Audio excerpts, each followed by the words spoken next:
Why am I doing this?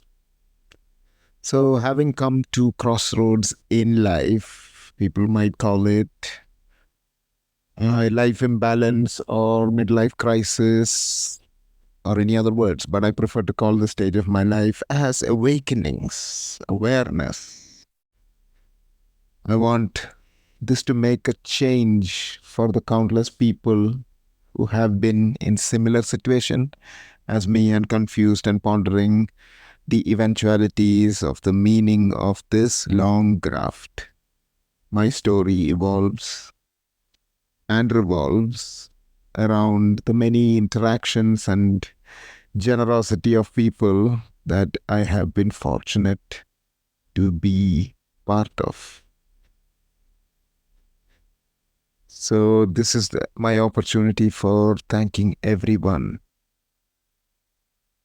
and helping set up a wonderful world. So, why do this at this time? Why not this time? Is my question to that. Is like, why not? There is enough tragedy in the world.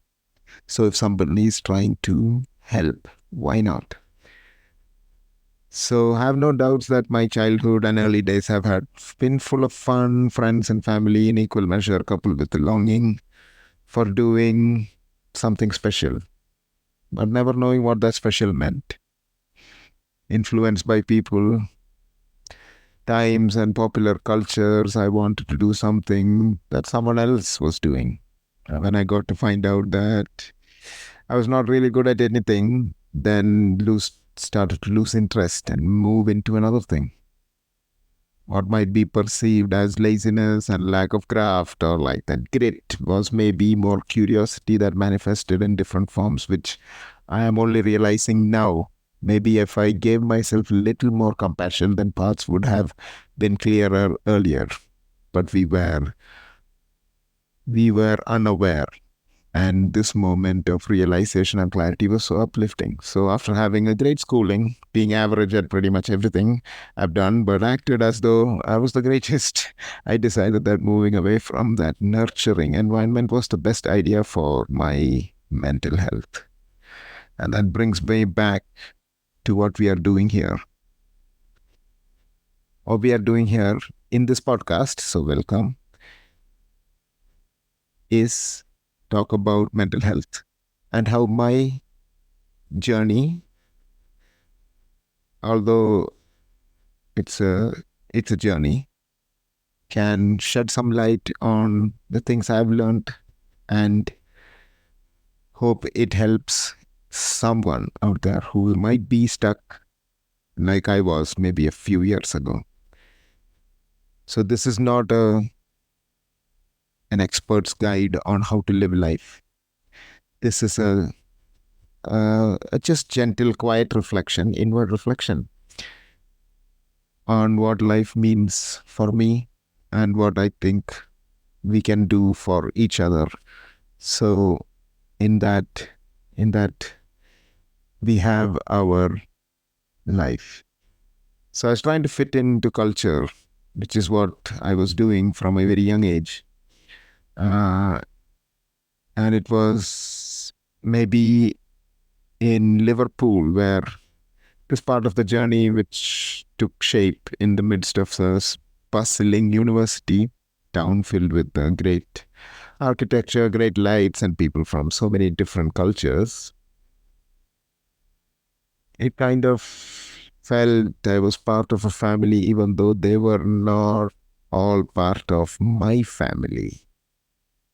It felt like a home in a way, but if anything, the boarding school has taught me is that to be able to adjust with other people quickly, even if that meant we have to change what we thought were the right beliefs and form new beliefs.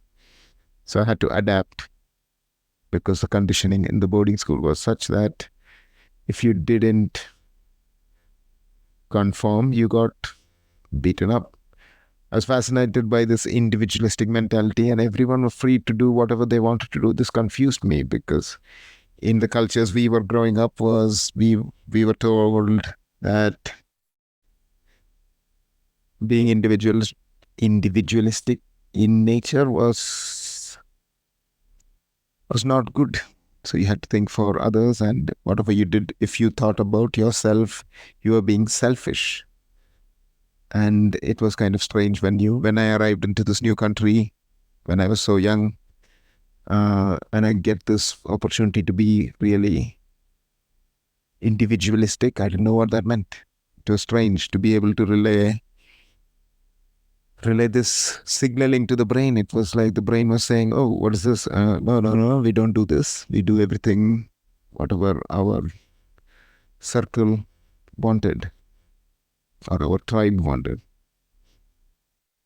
And I had to I had to change rapidly into someone who wanted to fit into this new way of life.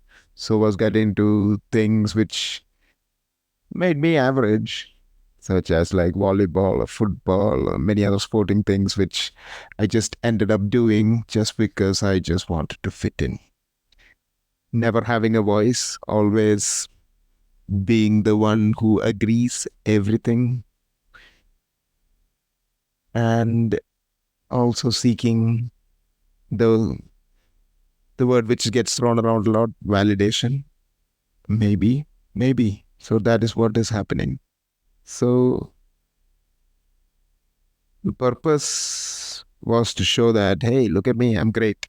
I'm self aware, I'm self righteous individual that I wanted to show off, who often seems to go above and beyond for the people around me just so that they would like me for my generosity, so that they can say praises for me. And this was my building block of my life in my professional life. So this is what this is all about. It is our journey. This is me, my self-help, and where I dive into all these thoughts, all these conversations we have with ourselves. So these shadows which cast have been weighing me down for a while. And since then there has been a need to conform into a lot of other things, which made me even more unaccepting of myself. So the short outline of my slight detour on the personal rant was to give some perspective on the person I'm becoming and how this clouded many of my judgments in my life and how it made me reevaluate the reason for being.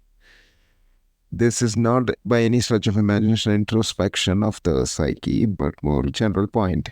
I am average. And there is a reason why average people do not get talked about, because everyone think there is no story there or there is nothing to be gained from the story, because we have seen many of these and it's probably worthless.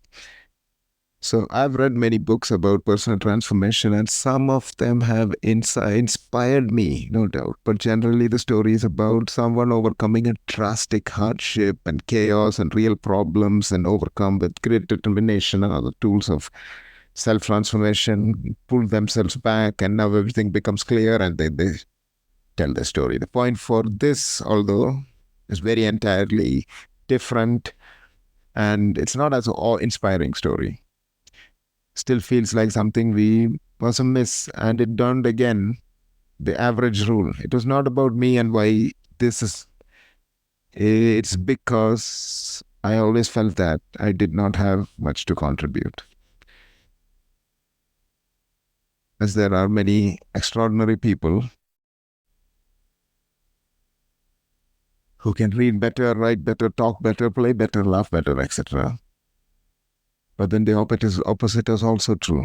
There are people who don't do either of these things. So my main aim is to say that, especially for us average folk, we can have a say and we can make a difference, because the story we tell is perfectly unique and there is always people who will listen,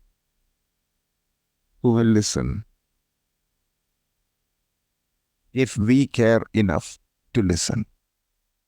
So this is where we can make a difference. So this is my opening episode, shall I call it? This is the start of this whole journey. And I invite you all to join this journey, be part of this journey. So, this is my take on life. Like, average people have a voice, and don't have average doesn't mean less extraordinary. Average just means average. So, this is my take and things which I've learned over the years, in the past few years, especially, where I've seen some significant changes in my own life. And I would like to bring that in a playful, in a fun, in a engaging, average way. So don't get me wrong, I do not have any unique powers or superpowers. I do not profess that I am a PhD. I don't even know what that means. I do not have uh, any of those experiences that speaks for itself. I've had my fair share of anxiety, addictions, depression, but none that actually um, is so big that people take notice. It is just average. But the point I'm trying to make is there is power in our own stories, power in what we learn, power in other people's stories, power in your own story. So I invite you to explore those things with this podcast series, where we will go through a lot more than this. So yeah, just join us, join me, and a few of my friends along this path, where we will discuss not just how to, or not just discuss about things which went wrong, but also things about the future, things how you can improve, things you can progress and actually transform and flourish. So this is where we can make a difference. So this is my take on life and things which I've learned. So last thought is, so if you think you are being nice to others and there is not a response, it is okay. There is a word in Thai for that exact same thing. It's called Grengjai. And I think many of us should really look into this more, and more room in this world to show a bit of that.